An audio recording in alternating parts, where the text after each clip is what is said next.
I'm on my toe. I went on. I Jennifer, where were you? Yeah, Jennifer on the tea. Jennifer on the tea. Tu es bois. Où vous l'avez? C'est au palais. Il va être tellement. Ah, mais n'a ya kongai. Waka mo were Jennifer. No wa re ni na. No boy ni ajo. Oh my, no boy ni ajo pa. Baby. Oni say me we magbaguya. They no wa go baba te so yi. Da wo go me we gba. Do pe awo ko na yan me gbe. Be na, akwo na wi yan me. Idobere de ara lo wi. They no gba even bo say ige school na no ku. No ko we awe mama ni e ka me dai yen magi mi a hegbebo obesu bua. Agwa. Awe won ni me hegbebo. We no ya go alo. Wọ́n yà gbọ́ lọ pẹ̀lú wẹ́mọ́ náà gbọ́ làwọn ẹ̀wọ̀n ní ìnà kárọ̀ ní ọmọ náà gbọ́ lọ́gbọ́ lẹ́kẹ̀ náà yẹ lẹ́yìn yà kọ́ mọ̀ pé nínú ọ̀nà tí kò sí nínú ọmọ ẹ̀rí ọ̀dàmọ̀ ayé ọmọ ẹ̀rí lọ. Talking are useless. Talking are useless o. Ẹ̀gẹ́ useless dọ̀ wọ́n. Ẹ̀gẹ́ useless ẹ̀gẹ́ dámọ̀ láwọ̀. Àwọn ẹ̀wọ̀n ni pé náà kọ́ àná. Dé tí wà kọ́ ìbà kan. Dèbẹ̀ ẹgbẹ́ pọ̀ lọ ẹ̀. Dé tí wà kọ́ ìbà kan àgbà lọ. Dé tí wà lọ ẹ̀bà yín o àgbà lọ. Dé tí wà wá ẹ̀bà bẹ́ẹ̀ di o. Èmi wà dé tí wà yá ẹ̀kẹ́ sùn. Wà yà gbọ́ àlọ́ ẹ̀. Wala, oya kwalo. Oje baba ni je. Bija. Kwalo. Agbalo.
Obodineda.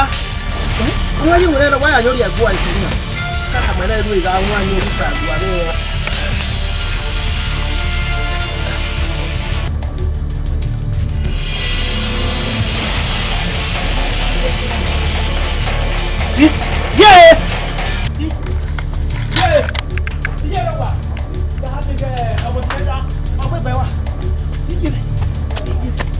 Ẹgbẹ́ wa o.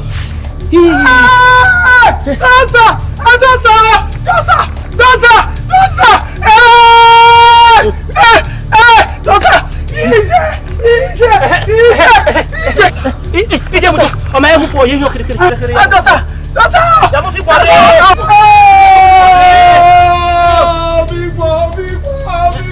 Bígbó. Ya mo fi pọ̀ rẹ̀.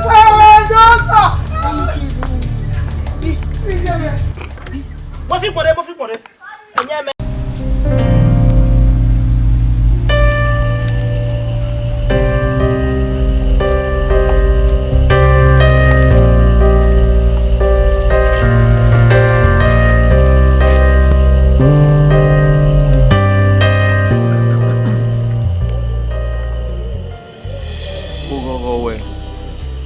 Zake ye mai sogbe.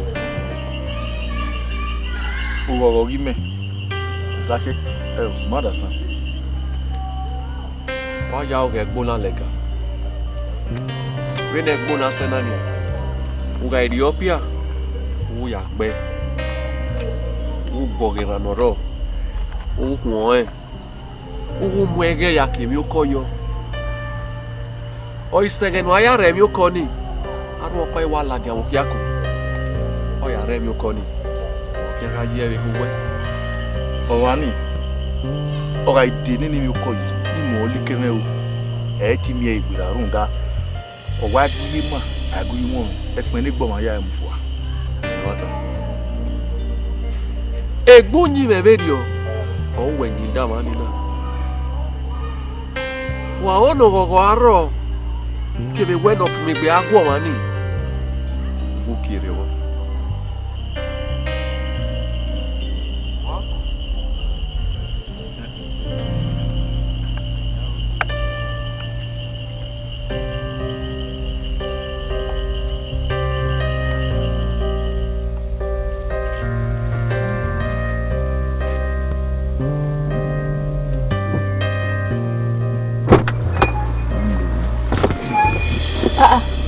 Only walking. Papa, where you go at town? Who are you now? What's now? Mi na ti wa, ho ti wa le mi mo tun. Oni ade o. Idoni, yeah, you mark me. Come. So let's go.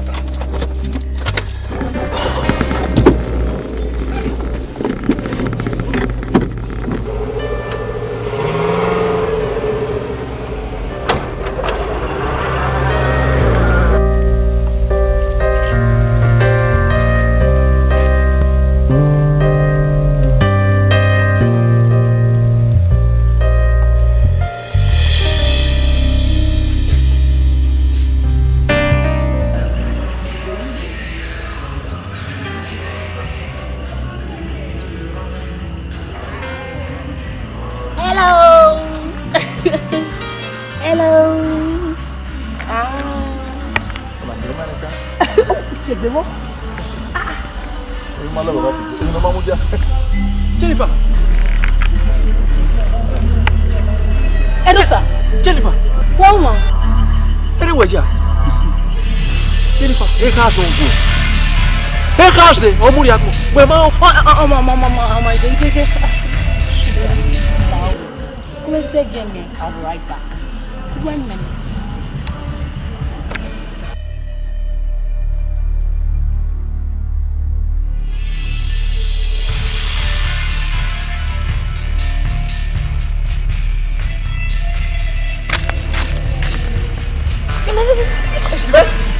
Si mo poro na, omo mo ke na si mo bo. E o la re Edosa. Wa mi una le me yuli meri. Go yimi. Go uno do mo be be ya. De go le meri. O se no se sinare. Jennifer ri weje. Bia she. Wo me no sunu da me. Wo sunu da we. He bo na weje. Wo ba wo ge me te agbegbe mo aba me we. Anyway, Elmoda, the days of having love with Tokyo when in Yagbira, I can learn. Oh, no money. A the bill is very, no mute for me to be no connection in Yago. Or having a damn move with me, them. Or having the baby so out. Oh, a only compliment. Ya compliment on you are dead. Oh, we're full. A the bill is very. Jennifer go megwana. Oh, Jennifer. Jenny, baby.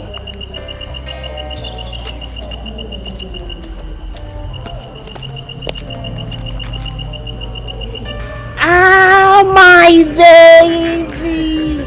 Nani, hey, Ali ki wo me gba lo. He, a boy. He goes at here. A childhood friend, man. He be wow. Walking now. Baby, hey, if you answer all way. Obi no ya freeway, obi master here. Ona boy, I don't know do so boy any here. Ni people here start a business on here. Me making na fucking nice machine on here. Only you see ona boy, I dey na mo ke omo. You got go in ni me did the fucking nice machine or the pumping machine or reacting. I don't know kid don't need o ma ke gbe ro. No reacting. Any problem. Only kiri bi na we are disturb we ba. Ya so Uwadiae. You call it good in the That's my baby. Oh, nay. And I see any not telling. Oh, what's it like, sugar? No, sir. No, sir. So I say, well, what? Really, we are do ya dear. I now do daughter or daughter for me. We here in my or say no na remana. Now we Emma, nega remana. We have it you are. Or tia or that for me. Here nothing. A booking. A booking. Don't say when I what can I do? You are Zigule every school, you are giving Yana. Now, we not big again. Uwadiae ni eweji winu pe agbe wi agbe to kon pa no a wa mo gbise amagimu ni na ri gbogbo won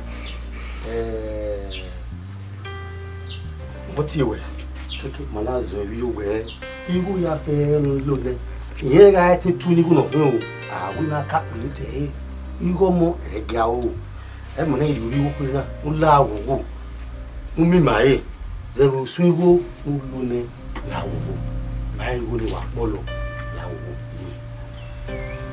ni imu Lawo. Why ni go ni melone nu wala gba lo wi go yesa lo fi Dosa. Lawo.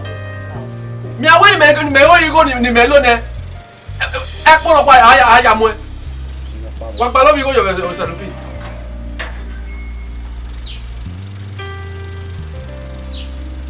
Waye wa me gbe go na wa waye me ga azi go ni igo never school wa me gbe go na wa waye me meze ni go Edosa.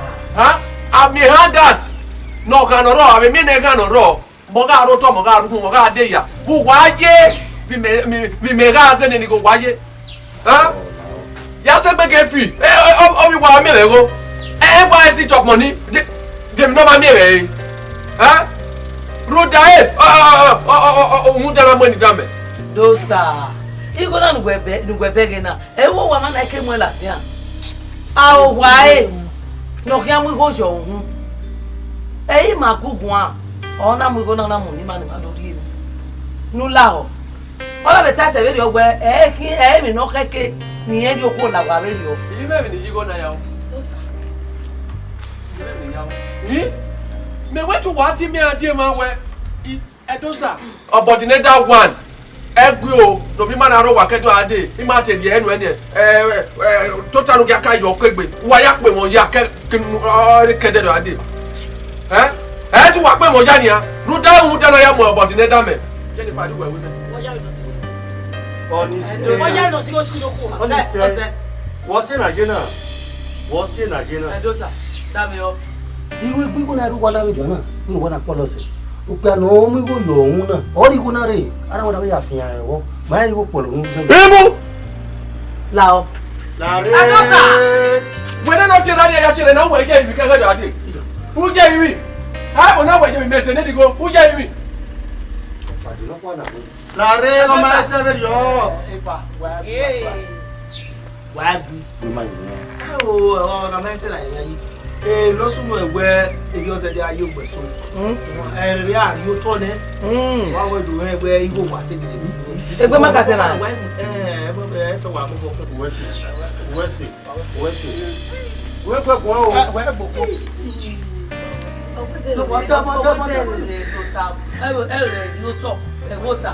Egbe mateka o. Arwa. Oye, me no saro.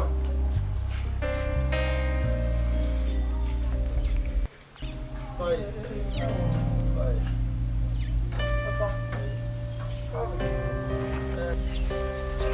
Igo ne Obodineda zene Jennifer school. Jennifer we titi. Igo no me ne. Why am you? Iya iti mama avanaba. Yana we ni ado sento dosa. So mama say ona mu yo mu re osukwa o. Ohun ye mu igo we yin se tin igo ya de awe wan ni me ne dana. Ona wa mo pa. Me ge ha mu igo la wa e me ne mi e mo na we. De me no igo na we yi ami ilo. Wesi me to amma. Wa kan we. Ma bega Edosa nwa Obodineda gele wa no fi. Nwa. Abo do mu igo nu lo no ko. Wu mu igo ogo no we yan won. Wesi one return money digo na very mege o se me yasmo o ko se me dey bago yasmo idweki e kiri me mate do ya fefe ono na me aya sun ya badikado iko no le mo mi iko no mele ne ana we na ya sun na ya bu eki okay ma su po no anya ma wa so mi me Jennifer ori go na we le gbe o o ma ni to ni go ni gima o we no return na na awe je be man o ise o e ko wodo e gbe le gbe so o to ise ye e je me e Jennifer e o we o ga yo fi mo na sa ni won me oi ni agbebere agbe ma won gbegbe mi odo e ko wodo so to yeye pe ani be ka ya agbe to gbe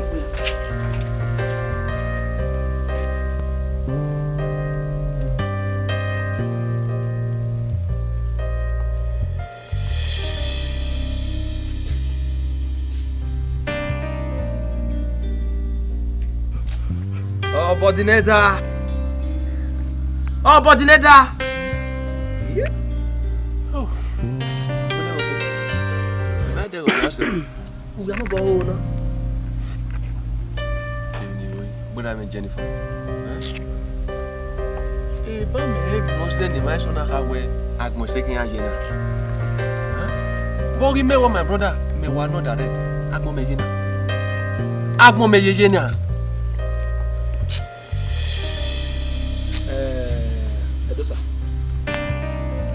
Severe no ya negwegwe eri agbo ba gbo yin ku kan we nu de Jennifer o ku no ma du we yira bo ani we ye o ge igwe kama bi o no keke nu gba o ege na o yi o be nu ya mi go no kokon e o ewe u ya gwali mu na no ma ba igwe ni mu na no ma ba bi go no kokon ala re we ha do ge ke ni na o ho bia de Jennifer ru le na nu di go no ku e o ye Jennifer ewe ikwara mini ye mo iwe mo bia igo agbewe ehe mo gbe ni ya le gbe lo tama wa o iwe eri Jennifer ma wona o keke no gwali mu na no ma ni go no kokon mi na so nwa ayi o se mo pa no re eri ama o ka ma mesere owe dunye ka ayi o we e big man pa no re ba kwale a driver private driver na ri ye ina we o se mo paro we Obodineda one ina we interview driver paro nu we ayo won na fele ro sakwa we bona emu na ni be su obo iwa ni uki agba ya be pay we salary wa be anyi selele ne papa ni kike gba be afin kire no we asini koko ba we ri o ye Jennifer e mu de Jennifer we e go agu we be ku aru lele luwe o saba wa do we se pan outside wa ti si koko ne salary Uwadiae boss opa de gbe oko e we igbe ni yo Obodineda international one we arrive there equal very we do time na wa you no ma here o say my brother ni me ya on we e ba we do time agmo nu me me we go ma si o ya na ka wa here we ri no uri wa ka ba Obodineda we ya ka me ni no o aso do we ka ma ni ko na anyway any buna mi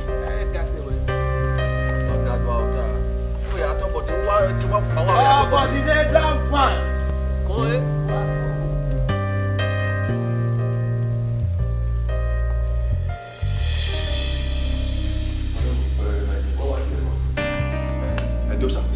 Edosa. That's good of you. What about okay? Bravo. You know, both you take care.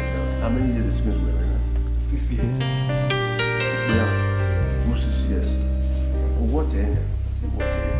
But don't plan on anywhere can drive. We will know.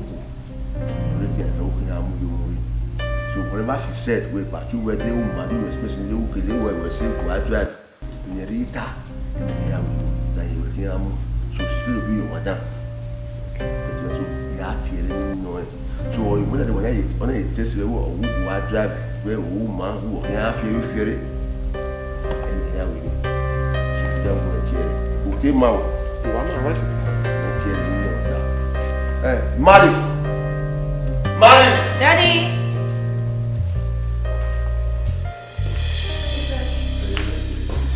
Maris. Vamos. I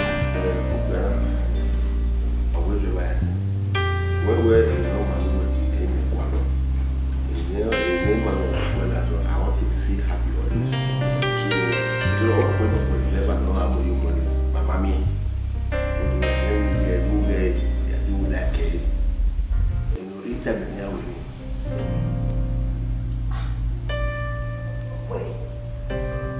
I'm free for complete everything I did. Me and Balo it. Daddy, and when I am free, maybe kidnap us to damage. Yeah, it saved my life. You made me fun. Emma, now what? Get on me. Emma, we ma. Daddy, I think I like it. I already approved it. Are you sure? Yes, we know to drive you, eh? You want to? Oh, my Siwano. Mama, c'est mon frère.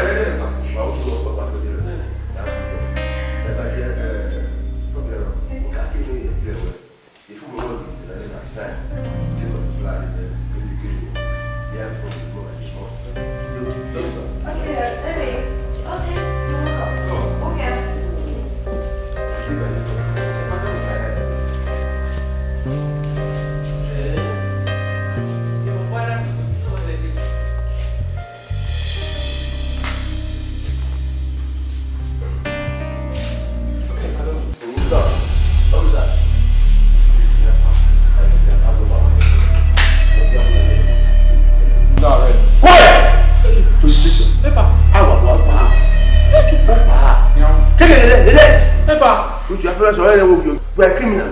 You the way was having a city, when I with a stick, with a grease, one way ago, what? Why? He was in there. America, I can't remember where America. He was in there. Where? Before you were was. Oh, no, my man, you are a tomato. You're silly. How will happen? Arrest him, take him away. Police are more those are doing Kidnapper! Kidnapping! Kidnapping! Kidnapping! Kidnapping! I can't manage to die. I can't manage to die. I can't manage to die. I can't manage to die. I can't manage to die. I come in a good day, go my job. I come in a good day, go my day. I come in a good day, go my job. I come in a good day, go my day. What's it? I come in a good day, go my job. I come in a good day, go my day. I come in a good day, go my job. I come in a good day, go my day.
Yes, sir. Mama, tell me. Who are you now? You know why? What?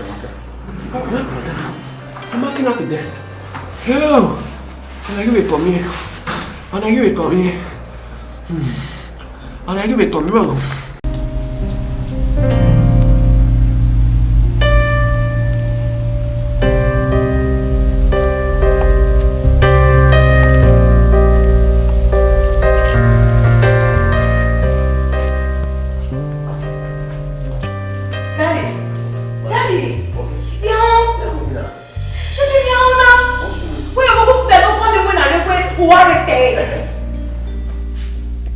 When did you see me go and see boy? When did you see me go and see boy? Damian, the boy is a criminal. At the point, I don't know the boy. He's a kidnapper. When did you see me go arrested? Daddy, this is not fair. Wait, man, look by you. America system me had detected we born is a criminal. Who that boy attack padu ku ye born ni. We make guy we e mo bi mo era. Me ro pa yi. E boy ni e ha ba free way. No make ya le ba da we. Oh ya do ka we e driver e make ya employ. Or we o le ba lo da we. Ami go me ma ka e ka o ni. O le ba da we pe ni go ni do mu ni ya we pe. Or do view my ya fe wa fe fun ni. E kan ya do kidnap me go ni do poor ni ya we pe. That's why I use my American experience. That was the dead criminal. Or you arrested boy. Daddy, this your American sense is not working. How did you know? Oh, man, when I hear Daddy, you just jerry no bear or canoe, mammy. Una come away again, una drive your vehicle. I'm Robert, and I fear rock power there. Yes. You know when you go no money, no West Hospital. So, Barclays Hospital money now. You but you were jailed for 2 years. No, then you know now, Mama ever. Daddy, a big man now, or see another way, a nice to hear only at you. Daddy, this man should be appreciated. Oh, yeah. He's innocent. Well, back. The book I remember when I was eh, where you had the people mad, you want eh, we had to say at the end all confess. Remember by you, get out of money. Daddy, when we could, oh, yeah, could we are free boy in the chain. Release him. Who wanna release him? And then I like court. He has so sad boy. Maris, I will definitely testify against you. Maris. Yeah. Maris. Who who testify against me? Maris. From our goodness to you, from our kindness. Even here everywhere. They was also said we Maris. Oh, mama, me. What they will make by America? But it's so right, man. Then we buy him when they what be tomato. You are a tomato. I know you are your mistake. When you have a plan, Usu, our Edosa. Yeah, we go in why. Oh, jamais de good with the Lawo. Kemi nira meridi uwe. Ya boy. Koja ko ya no riri uwe. Ya koja. I promise you, ya koja. Wesi. We me anye ko me mu na ya fe. Enu na ja me ni we ma we. Beniko wena kama wewe ne rawu wena imagele we ah we se de now o ki mena ki on we ho be ya me kinapi imeba we mena ki on we ne o ye na wa di ye me na asin ye no market ki ya ri u no da ri yo bonu ona ye be ya tana we no love wo no yo bo we ho ko dure Edosa, Lawo, please find a place in your heart to forgive my dad, okay? Now, we are born.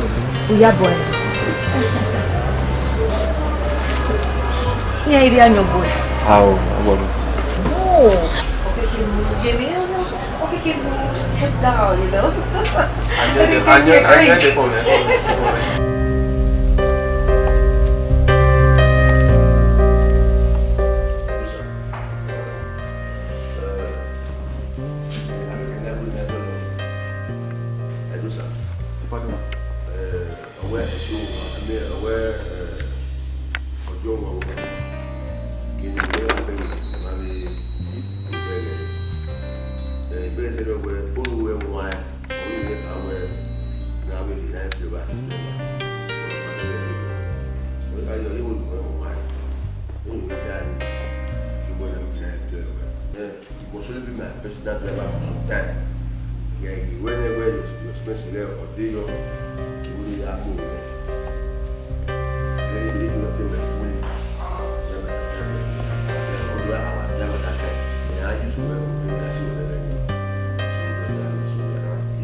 na Jennifer.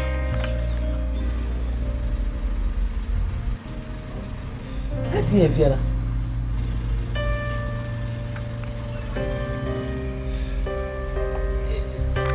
Jennifer. Oh boy. What me e va sunu? Ah? Koi. Mami, ma ko fi ara boy. Ah? Sa se no. Owe di revi ni pa yo wiyere. Wo me fo. Ma bo sunu. Imayo. Ome company wire like that gbe. Maybe you know what fi very e. Omo ligi wonyanga. Ya fe ni e go cho mi mo si e. Owe mi ro pa magi tu na ni ye mi ya gi bege ni ye. Hello Tina. Oni say via. Oni say. Omi mo mo bad luck di ye mo de. Eh we ni ta. Eh wo. Iba pa e ba wo. Ose. Iba pa e ba wo je iba ya. Oni say. Ose ga gi vie. Ah. Jage. Edo sa no mo re le tele. Edo sa no me fi. Ni gbe go edo sa na gi fun e. Iba na gi fun e. O je ki no kwa ona ki ni je.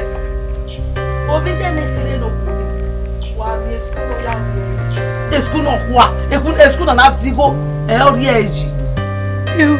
Ogi mania e ku me na ti e bo ne gbe me ba ye ke ma ri ye. Me ba ye ke ma ri ke je na. Ha?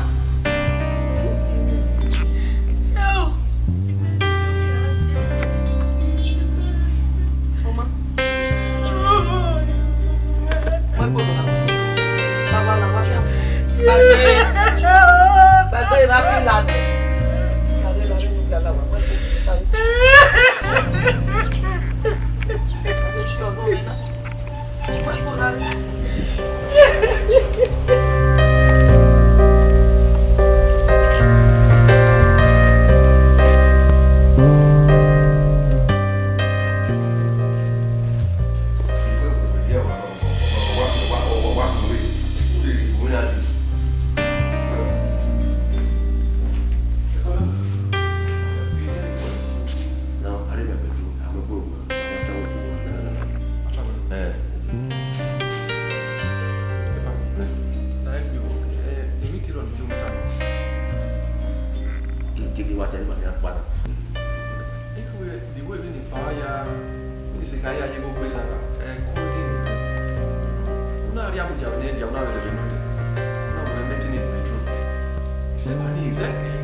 Daddy.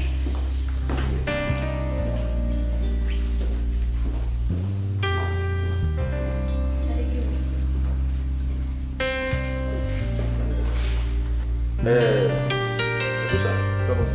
Se ve un hale un tama me ba. Iwo ni we kai ba. Ti me me ayi kutu ai me me ruwa. Ti ya try. Ti ga un to. Tu ni ya re de atapara pa no ye we. El va se satan ya we ya re ti we. Ti yi monitor we ya ni ya la wo. Tu pa pa na tu be we o wo de.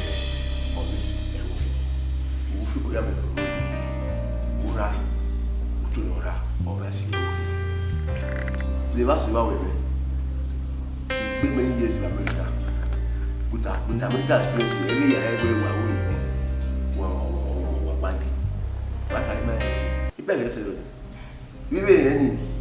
Ina mugwago we amugwani age.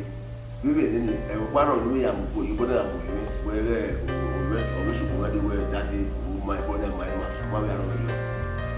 E la ni ba ha we o ma si ko. Ya o ni do. Ya. Ni we mo ya. Ni ya ni we ma we pa ni we o so da. Ni ya bi shu. Taka bo wa we won e. Ati we wa me won. Iye meka pe mi kipa ya ara America e mo e America o ni e wetin ya fe ni onya e fi afi mi we de na o mi no mi nya o nyo se ni da gba bu we ko do ri e na ka go o this yo wa ni na se na ba e wo we ya we do o pe se o bi i do be ni we o do ra we ya ni suta e o ki so eu que eles vão dar o já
almost killed my baby. Ni auto tana hu ndana. La do sala. You need to go and la. Wa ngeri popo isu wa se so ayi kino ye we pa pe. So ko be we before we went for no we lo pa so. Again na ze mi mego. Di ko pa no ma mi me. Lecturer choponi ege na mi e. Get much of money ege na mi e. NYSC chop money allowance dem normal kunu again na re. Unu again na me na me we am me hosted chop money hosted allowance. No you want that say one day man na dugbe baba. O is say that ya ja dugbe baba mu dan na wo dey gbe.